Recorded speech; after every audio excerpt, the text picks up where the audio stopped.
Welcome to the Panasonic studio at the Toronto International Film Festival. Now, Jason Ritter stars in the new comedy, The Brooklyn Brothers Beat the Best, and he's here on Red Carpet Diary to talk about the film. Okay, so your character off the top of the film is not the nicest. Yes. Describe to me your character. I think he's a guy who, one of these guys who only began to play guitar because he thought maybe a girl would like him for that.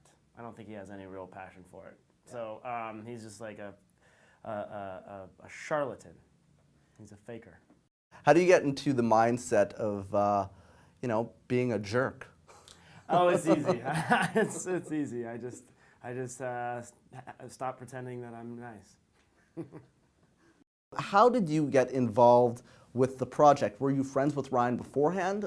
Yeah, we had done a movie together a year ago called The Dry Land. That was a totally different film. We became good friends there, and then he sent me the script, and he sent me a couple of beautiful songs from his soundtrack that he wrote, and he said, "Do you want to come in and play this song about werewolf sex and then leave?" I said, "Yes." I was just thinking that exact sentence right before he called.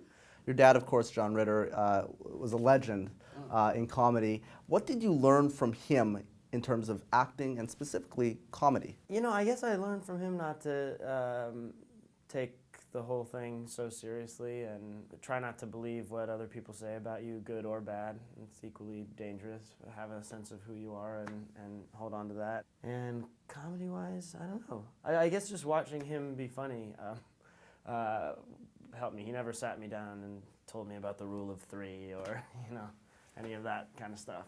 In this film, it deals with a lot about how your experiences in early life really have an impact in the direction your life goes down the road. What experiences did you have early on in life that made a difference, a very big difference in where you are now?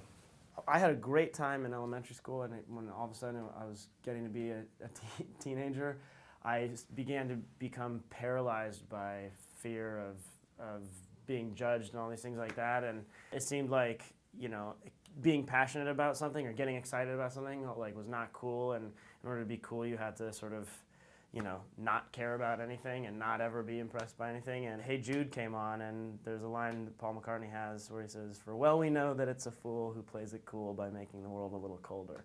And I went, oh man, that's awesome. That was a big thing in my life, because then I stopped trying to be cool, and I just started to be myself. The most successful people, I guess, know that that's the key, being yourself. Yeah, exactly. It's just hard to be yourself before you know who yourself is.